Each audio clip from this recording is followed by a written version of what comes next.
नमस्कार दोस्तों, इस वीडियो के एंड तक बने रहना बहुत ज़रूरी है। जो कैंडिडेट एसएससी जीडी का एग्ज़ाम दिए हैं, अभी आंसर की चेक की है और एक जो इजी शिफ्ट और टफ शिफ्ट का एवरेज मार्क्स के आधार पर आपके समक्ष में जीके के सवाल रखने वाला हूं और आप खुद निर्णय लेंगे। लास्ट में कमेंट सेक्शन में बताएंगे जो इजी शिफ्ट यहां पर एवरेज मार्क्स के निकल के आ रही वो 22 फेब की फर्स्ट शिफ्ट है। इसमें आपके 20 में से कितने सवाल करेक्ट हो रहे हैं और जो सबसे टफ शिफ्ट है एसएससी जीडी की टोटल 53 सेट में एग्जाम हुआ है 20 फेब से जो 30 मार्च 2024 तक है। इन 53 सेट में सबसे इजी तो 22 फेब की प्रथम पारी और सबसे टफ शिफ्ट है वो 27 फरवरी की फर्स्ट शिफ्ट है। तो इन दोनों शिफ्टों में कितना टफनेस और इजीनेस है, यानी कितना लेवल है जीके का, वो आप खुद अपना सब आकलन कर पाएंगे। और लास्ट में कमेंट सेक्शन में बताना जरूर कि इन इजी शिफ्ट में आपके 20 में से कितने सवाल करेक्ट हो रहे हैं और टफ में कितने हो रहे हैं। तभी लगेगा कि जो ये एवरेज मार्क्स निकल के आ रहे हैं ना, ये मैं नहीं बता रहा हूँ कि ये इजी है टफ है, ये बता रहा है आपका डाटा,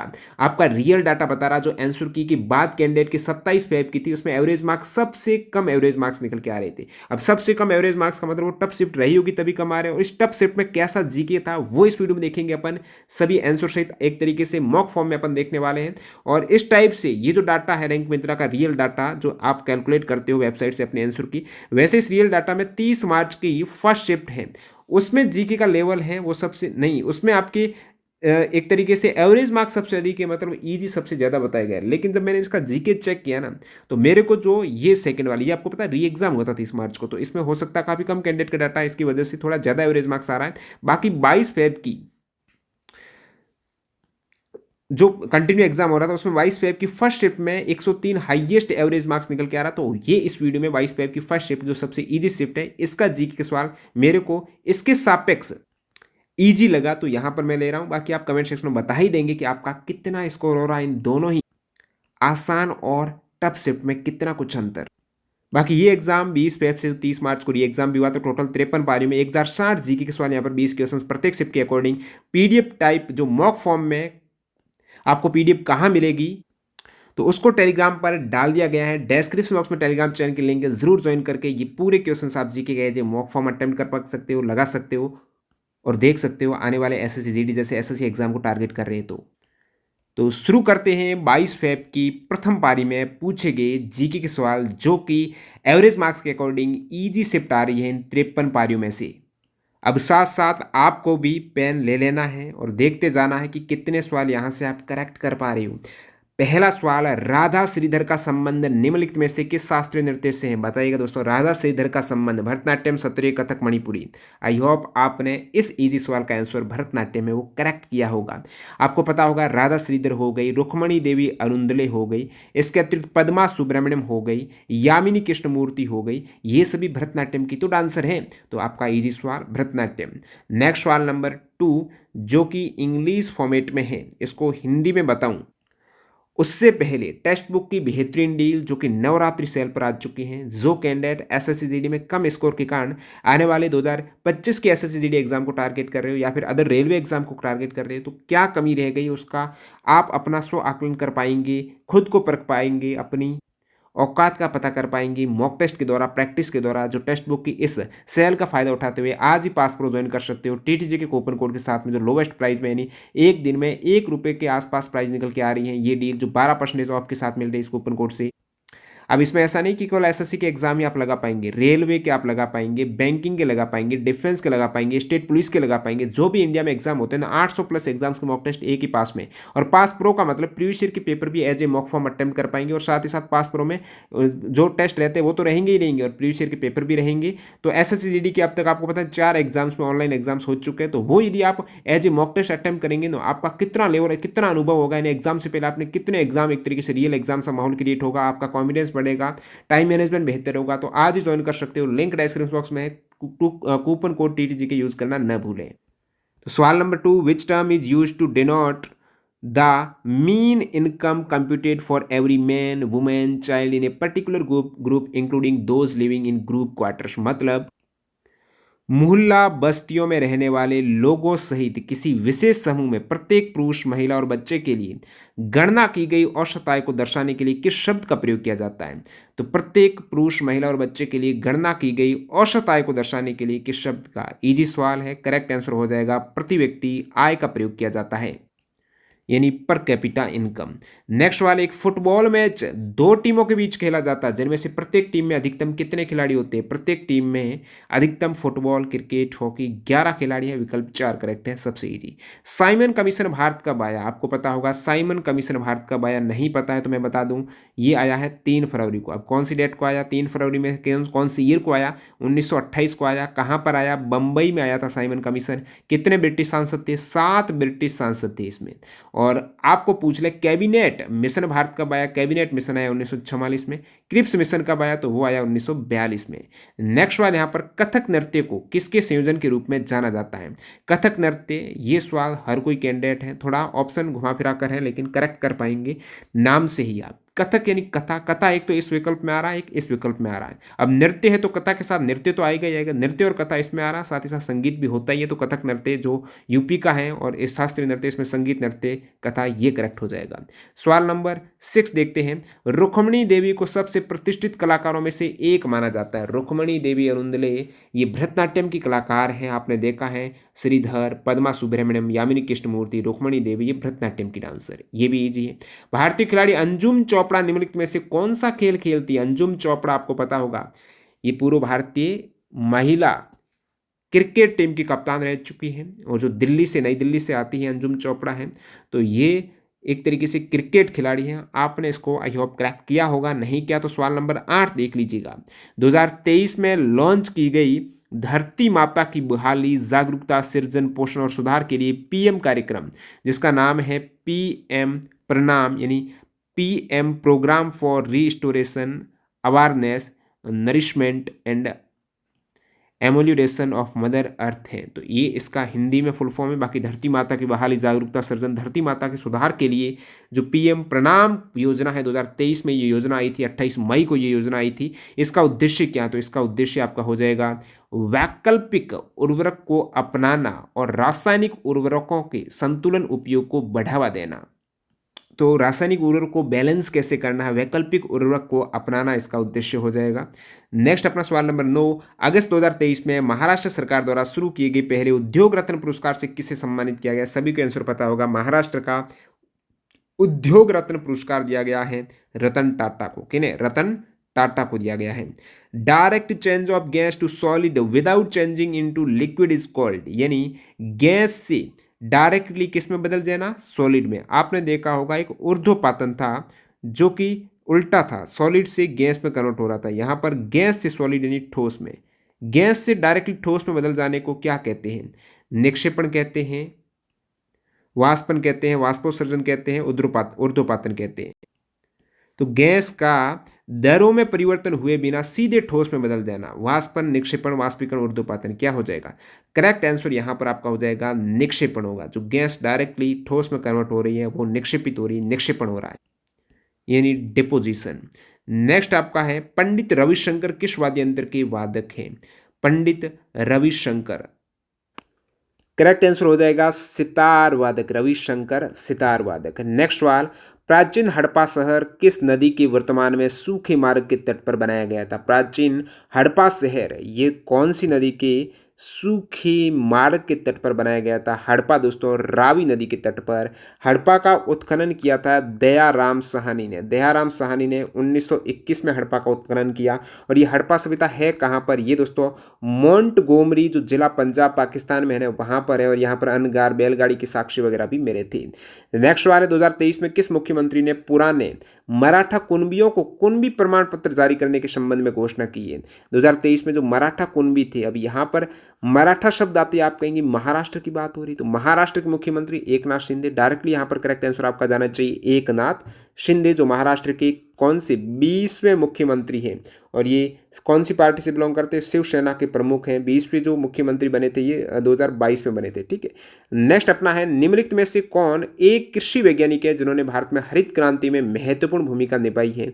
ये सभी को आंसर पता होगा। कृषि वैज्ञानिक जो भारत में हरित क्रांति से संबंधित हैं, जैसे विश्व में नॉर्मन बोरलॉग है ना, उसी प्रकार भारत में हरित क्रांति के जनक है दोस्तों स्वामीनाथन, यानी MS स्वामीनाथन, जिनका हाल ही में निधन भी हुआ था। 28 सितंबर 2023 23 को निधन हुआ। ये चेन्नई तमिलनाडु से, इनका वैसे जन्म उस समय मद्रास में हुआ था, मद्रास तमिलनाडु।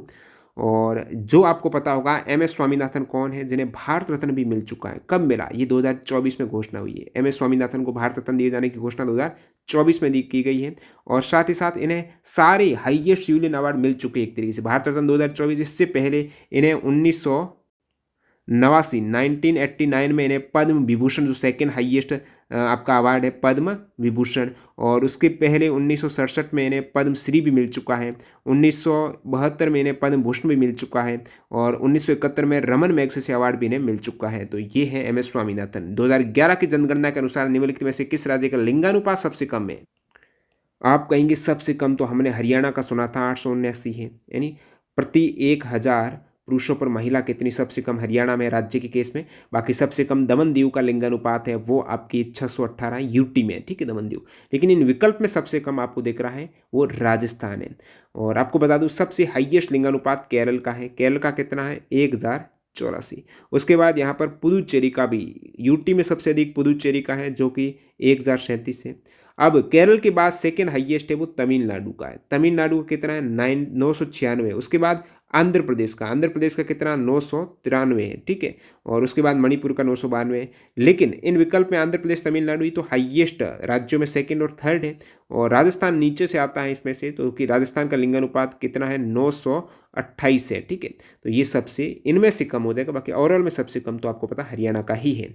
निम्नलिखित में से कौन सा भारत के सर्वोच्च न्यायालय द्वारा जारी किया गया रिट नहीं है? सर्वोच्च न्यायालय की 5 रिट जो आर्टिकल 32 के तहत आप सुप्रीम कोर्ट में, यदि आपकी फंडामेंटल राइट्स का हनन होता तो आप डायरेक्टली जा सकते हो सुप्रीम कोर्ट, और हाई कोर्ट भी जा सकते हो। आर्टिकल 226 के तहत रिट याचिका दायर कर सकते हो। इनमें से 5 रिट याचिका में प्रतिषेध है दोस्तों, बंदी प्रत्यक्षीकरण है, अधिकार परीक्षा है, जल शोली, ये नहीं है। अब आप कहेंगे 3 तो ये गए, और कौन से हैं? और आपका हो जाएगा परमादेश, इसमें नहीं है, ठीक है, परमादेश नहीं है।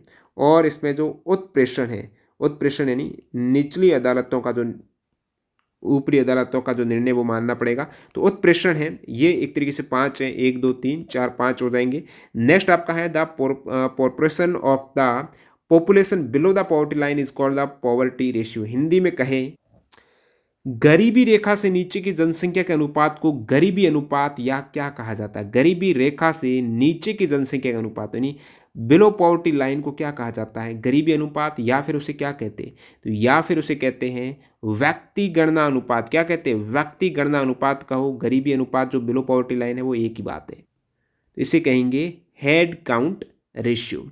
अब यहाँ पर एक और विकल्प है गिनी कॉफिशिएंट, यानी गिनी गुणांक क्या होते हैं? गिनी गुणांक का मतलब होता है कि अमीर और गरीब, सबसे अमीर या फिर सबसे जो गरीब है, इनकी असमानता ये दर्शाता है गिनी गुणांक। आय वितरण का एक तरीके से प्रतिनिधित्व करता है, आय की विषमता को ये बताता है, असमानता को बताता है। गिनी गुणांक में एक लॉरेंस कर्व भी आता है जो कि आय की विषमता को, यानी गरीब के, अमीर के पास पूरे देश की आय का 10% अमीरों के पास है, तो इस टाइप से ये असमानता है। अमीर अमीर होता जा रहा है, गरीब गरीब होता जा रहा है। गिनी कोफिशिएंट यही बताता है।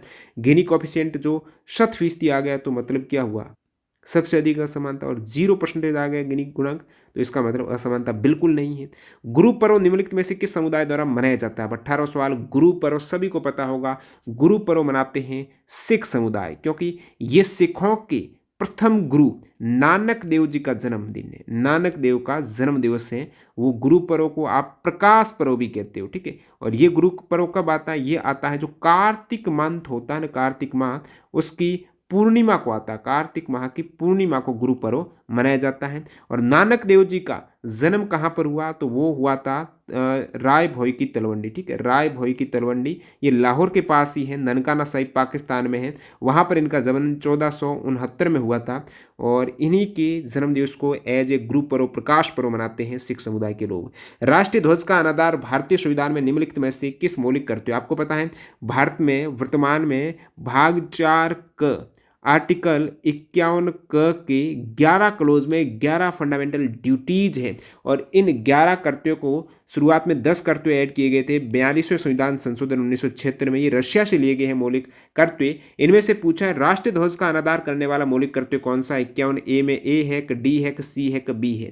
तो इसमें आपका हो जाएगा पहला 51 का ए, यानी 11 का 11 के तक मौलिक कर्तव्य आपको बार बार बताया हुआ है। यहाँ से ए वाला है ना, ये आपको पता होगा जो 51 ए में संविधान की जो पालना करना, राष्ट्रीय ध्वज है और राष्ट्रीय यहाँ पर आपको पूछा है ना राष्ट्रीय गान है, इन सभी का सम्मान करना, आदर करना 51 ए में है। 51 डी में क्या है, देश की रक्षा करना। 51 ए डी में क्या, देश की रक्षा है। 51 ए सी में क्या है, तो ये आपको पता है ए बी सी 3 भाग है ना, ए बी सी यानी प्रभुता, एकता, अखंडता, इनको रक्षा करना। प्रभुता, एकता, अखंडता की प्रभुता, एकता एंड अखंडता। इसी प्रकार बात करें 51 ए बी में क्या है, तो बी में आपका हो जाएगा जो स्वतंत्रता वाले जो राष्ट्रीय आंदोलन है ना, उनको प्रेरित करने वाले जो उच्च आदर्श है वो अपने हृदय में रखना है 51 ए बी में। 51 ए फिर ई में आपको पता है समरसता और भ्रातृत्व की भावना थी। जी में आपको पर्यावरण की रक्षा करना था। तो इस टिप से आई में आपका एक तरीके से सार्वभौमिक संपत्ति वाली को सुरक्षा करना, ये सभी आपको बताए हुए हैं। फीफा अंडर 17 विश्व cup, FIFA under 17 world cup 2023 की मेजबानी किस देश ने की है। अब जापान, इंडोनेशिया, स्पेन, पुर्तगाल। फीफा अंडर 17 विश्व कप की मेजबानी, तो इसका करेक्ट आंसर हो जाएगा इंडोनेशिया ने मेजबानी की थी। जर्मनी इसमें चैंपियन रहा था फीफा अंडर 17 विश्व कप 2023। इंडोनेशिया करेक्ट है। तो इस टाइप से ये 20 सवाल जो कि सबसे इजी शिफ्ट वाले थे, इनके आंसर इस टाइप से मॉक फॉर्म इस पीडीएफ पे मिल जाएंगे और ये पीडीएफ फाइल आपको टेलीग्राम चैनल पर अवेलेबल है। इसी प्रकार से अपन देखने वाले हैं, टेलीग्राम चैनल की लिंक डिस्क्रिप्शन बॉक्स में ज्वाइन कर लेना। अब बारी आती है टफ शिफ्ट की। अब आप कमेंट सेक्शन में सेव तो कर लिया होगा आपके इस इजी शिफ्ट में कितने सवाल करेक्ट हो रहे हैं। अब जानते हैं टफ शिफ्ट जो कि 27 फेब की फर्स्ट शिफ्ट है। अब दोबारा तैयार हो जाइएगा। SSC GD 2024 27 Feb first shift में पूछे गए जीके के सवाल का क्या कुछ लेवल है। पहला सवाल, मई 2022 तक निम्नलिखित में से क्या भारतीय संविधान के अनुच्छेद 19 का एक हिस्सा नहीं। ये टफ शिफ्ट की बात हो रही है। आर्टिकल 19 का कौन सा हिस्सा नहीं है, कहने को टफ है लेकिन ये सवाल तो ईजी है, आप सभी को आंसर पता होगा। आर्टिकल 19 से 22 जो स्वतंत्रता के अधिकार से संबंधित है, इसमें आर्टिकल 19 में कौन सा हिस्सा नहीं है जो पहले था बाद में हटा दिया गया, वो है संपत्ति का अधिकार। पहले ये 19F में था लेकिन बाद में ये आपको पता है 44वें संविधान संशोधन 1978 के जरिए इसे अब मौलिक अधिकार से हटाया गया है। तो यहाँ पर 19 में टोटल 6 क्लोज है। अभी 19A में अब इसका एक ट्रिक भी है, बोस संघ आया गया और बस व्यापार किया। बोस संघ आया गया और बस व्यापार किया, ठीक है। तो इसका मतलब ये हुआ कि 19 जो ए है ना उसमें है वो यानी बोलने की आज़ादी, 19B में यानी सभा की आज़ादी, 19C में संघ बनाने की आज़ादी। आया गया ये 19D में है यानी पूरे देश में आने जाने की आज़ादी। और उसके बाद ई में और बस यानी बसने की आज़ादी, रहने की आज़ादी ई में है। और बस व्यापार किया, एप आपको पता है नहीं। फिर जी में है व्यापार करना यानी बिजनेस करना, ये सभी है। निम्नलिखित में से कौन सा व्हाइट गुड्स का उदाहरण है, ये भी आपको आंसर कर लेंगे आई होप। व्हाइट गुड एकदम सफ़ेद वस्तु है, व्हाइट यानी सफ़ेद गुड यानी वस्तु है। अब सफ़ेद वस्तु इनमें से कौन सी, कृषि उपकरण क्या सफ़ेद होते हैं, ज़रूरी नहीं है, जो ज़्यादातर लोहे के होते हैं, सफ़ेद का होते हैं। फार्मेसी उत्पाद भी सफ़ेद नहीं होते। एयर कंडीशनर सफ़ेद है, एलईडी लाइटें सफ़ेद है। तो डायरेक्टली इससे हो जाता है ये सवाल। तो ऐसे जो रोज़मर्रा के जीवन में काम आने वाले विशेषकर जो इलेक्ट्रिक उपकरण हैं जो सफ़ेद होते हैं, जिसमें एयर कंडीशनर हो गई आपके, एलईडी हो गई, रेफ्रिजरेटर हो गया, फ्रीजर है, वॉशिंग मशीन है, एसी है, स्टोव है, ये सभी वाइट गुड्स हैं जो कलर सफ़ेद रहते हैं। उस्ताद जाकिर हुसैन बजाते हैं। जाकिर हुसैन क्या बजाते हैं, सभी को पता है, उस्ताद जाकिर हुसैन तबला वादक है। अब नेक्स्ट सवाल है, भारत के तत्कालीन वायसराय। अब ये थोड़ा अलग टफ सवाल आ गया। भारत के तत्कालीन वायसराय उस समय 1876 से 80 में थे।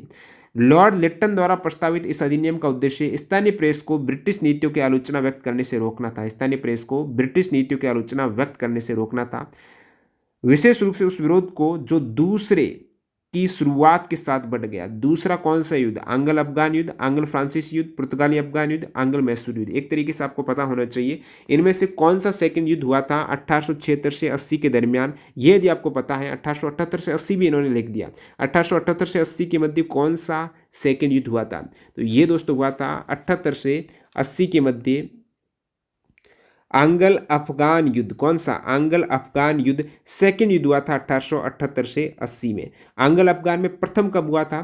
तो आंग्ल अफगान प्रथम ये 1838 के आसपास हुआ था, 1838 से 1842, और तृतीय हुआ था 1919 में आंग्ल अफगान में। आंग्ल, इसके अलावा आप देख पा रहे हो मैसूर युद्ध भी है। तो आंग्ल मैसूर युद्ध आपको पता होगा, पहला हुआ था 1767 से 69 में, दूसरा हुआ था 1780 से 84 में हुआ था, तीसरा हुआ था 1790 से 92 में हुआ था। तो ये सभी युद्ध आपको पता होने चाहिए। आंग्ल फ्रांसीसी, पुर्तगाली अफगान, आंग्ल मराठा युद्ध, आंग्ल ब्रह्मा युद्ध है। इनसे सवाल अब आजकल ज़्यादा पूछे जाते हैं।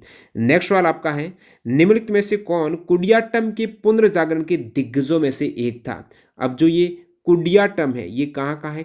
केरल का एक नाट्य है, नाटक रूप है, ठीक है। तो केरल का जो कुडियाट्टम है, ये यूनेस्को के विश्व पुरातन कला में भी सम्मिलित है, और एक नाटक है, एक अभिनय का रूप है, कला का रूप है। तो ये इसके एक तरीके से दिग्गज जो पुनर्जागरण में के नाम में आते हैं, वो दिग्गज कौन है? तो वो दोस्तों हो जाएगा अमनूर महादेव चाक्यार। ये भी थोड़ा अलग सवाल था, हटकर थोड़ा टफ था। तो कुडियाट्टम जो केरल का है, और कुडियाट्टम शब्द का अर्थ क्या होता है? इसका अर्थ होता है जो संगठित नृत्य, आप नाटक कह सकते हो, संगठित नाटक है, संगठित नाटक या अभिनय कह सकते हो। और ये मंदिर में विशेषकर इस टाइप से, मंदिर का जो नाट्यगृह है वहाँ पर इसको प्रस्तुत किया जाता है। और मंदिर में भी कौन सा मंदिर? और इसको जो मंदिर में प्रस्तुत किया जाता है वो मंदिर रहता है कुतम्पलम मंदिर की, ठीक है, कुतम्पलम मंदिर है। और यहाँ पर दो रूप प्रस्तुत होते हैं, एक चाक्यार रूप, एक नदियार रूप। तो चाक्यार इनमें से एक है। नेक्स्ट अपना करेक्ट सवाल देखते हैं, दिए गए कथन को पूरा कीजिए। अशोक के अधिकांश शिलालेख, अशोक के अधिकांश शिलालेख, करेक्ट आंसर दो प्राकृत में थे। अशोक के अधिकांश शिलालेख किस में थे? प्राकृत में थे, और ब्राह्मी लिपि में लिखे गए थे, ठीक है। तो ब्राह्मी लिपि में लिखे गए थे, और प्राकृत में थे, दो थे। त्रिपुरा के निम्नलिखित में से किस दिवंगत दिग्गज आदिवासी नेता को 2023 में मरणोपरांत पद्मश्री प्राप्त हुआ है? करंट अफेयर्स का 2023 में मरणोपरांत पद्मश्री त्रिपुरा के दिग्गज आदिवासी नेता कौन है? इसका करेक्ट आंसर है नरेंद्र चंद्र देव वर्मा, जो त्रिपुरा के 2023 में मरणोपरांत पद्मश्री मिला है। नरेंद्र चंद्र देव वर्मा, साथ में का 3 करेक्ट है। नेक्स्ट है, दीपिका पल्लिकल कार्तिक निम्नलिखित में से कौन सा खेल खेलती है? दिनेश कार्तिक की ये धर्मपत्नी दीपिका पल्लिकल कार्तिक, जो क्रिकेटर दिनेश कार्तिक है उनकी पत्नी है, कौन सा स्पोर्ट खेलती है? आप कहेंगे दिनेश कार्तिक क्रिकेटर है तो ये भी क्रिकेटर होगी, तो गलत बात है। इसका आंसर है स्क्वॉश खेलती है। कौन सा गेम खेलती है? स्क्वैश खेलती है। 8वें का 2 करेक्ट है।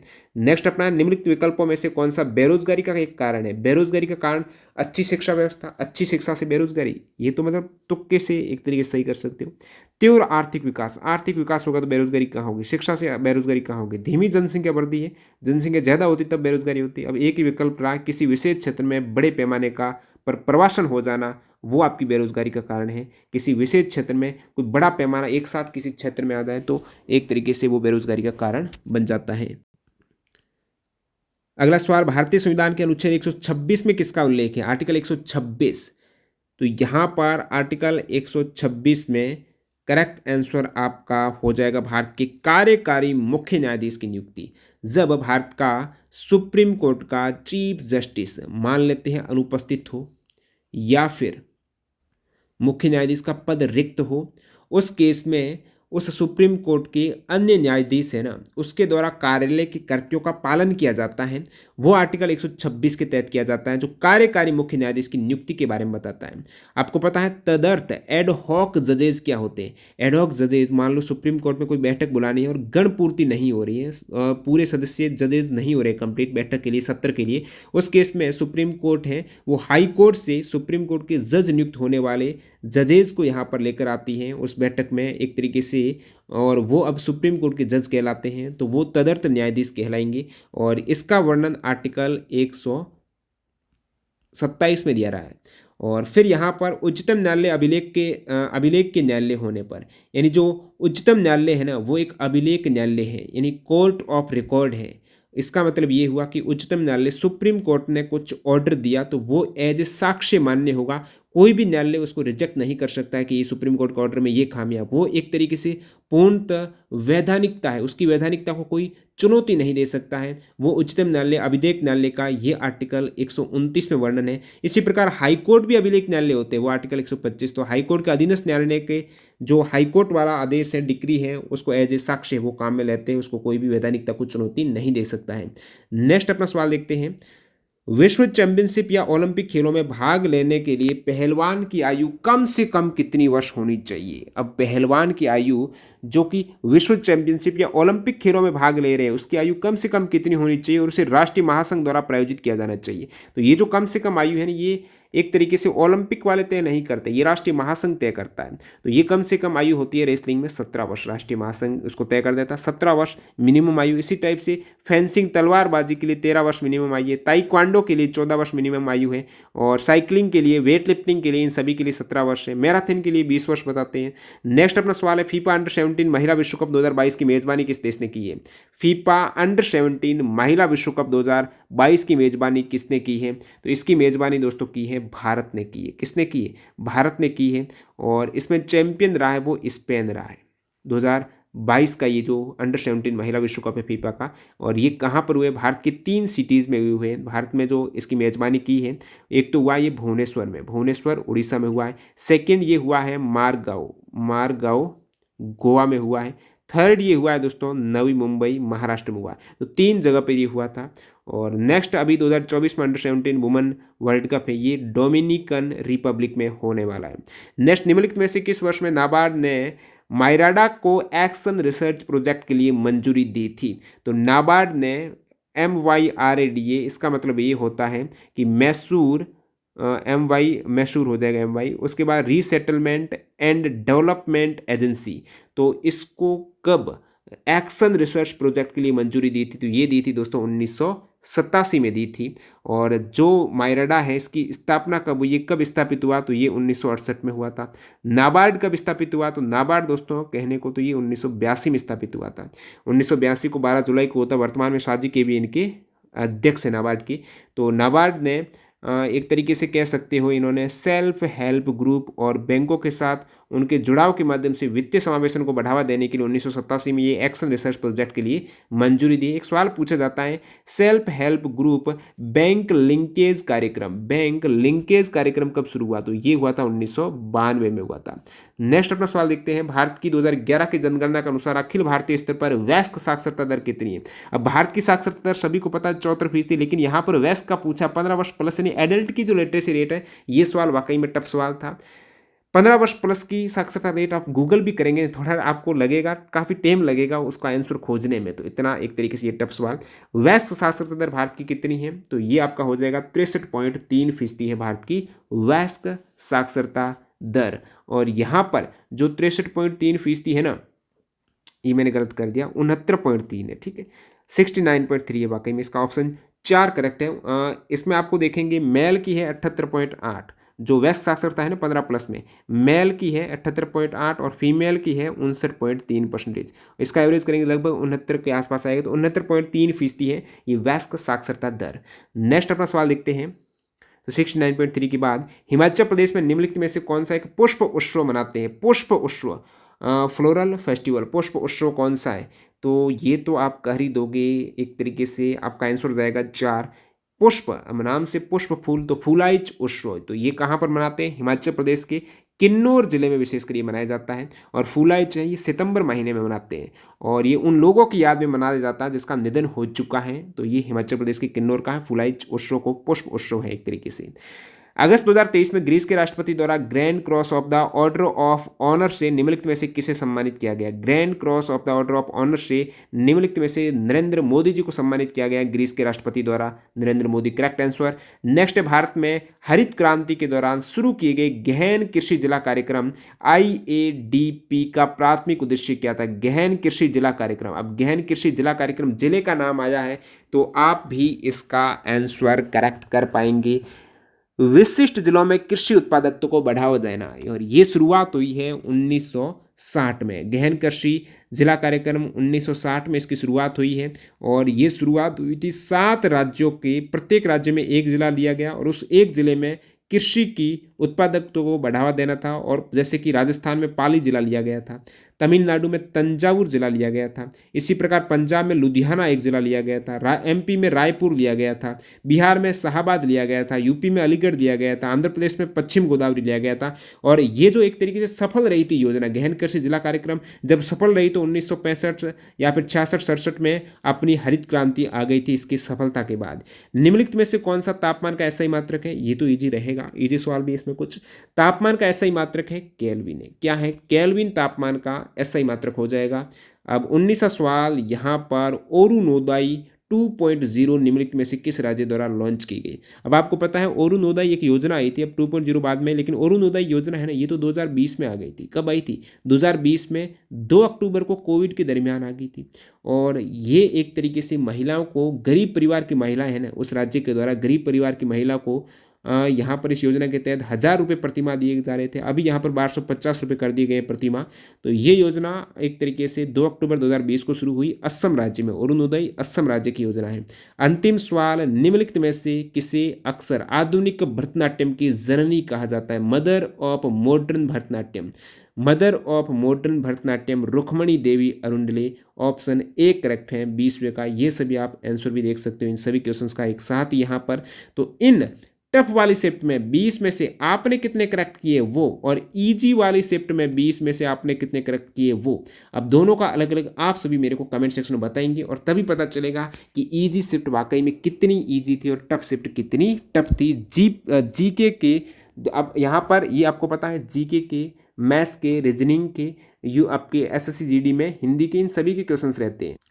लेकिन अपन बात कर रहे हैं जीके के क्वेश्चंस के आधार पर इन दोनों शिफ्टों की तुलनात्मक रूप से देखेंगे कितना इजी है, क्योंकि जो एवरेज मार्क्स एक का निकल के आ रहा 90 और एक का निकल के आ रहा 103 टफ शिफ्ट का, तो काफ़ी ज़्यादा अंतर है जो आंसर की के अकॉर्डिंग देखे तो। बाकी ऐसा नहीं कि बहुत ज़्यादा टफ है ये शिफ्ट, बहुत ज़्यादा टफ भी नहीं है। 3-4 सवाल ऐसे हैं जो टफ हैं उसमें नहीं थे, और वही कुछ अंतर यहाँ पर देखने को मिल रहे हैं। 3-4 सवाल टफ होंगे ना, उसमें भी 8 नंबर का अंतर आ जाएगा।